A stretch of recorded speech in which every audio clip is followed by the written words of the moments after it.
Do you want to mark a message as read on Twitter X?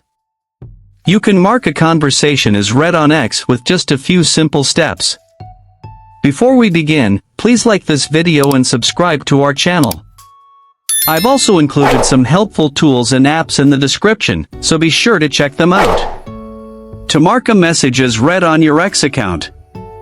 First, open the X app on your mobile device. Once you are on X, make sure you are logged into your account.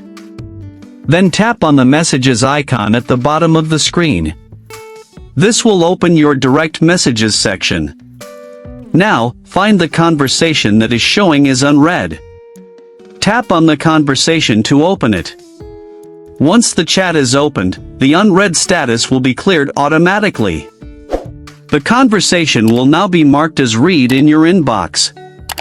If there are multiple unread messages, simply opening the conversation will mark them as read.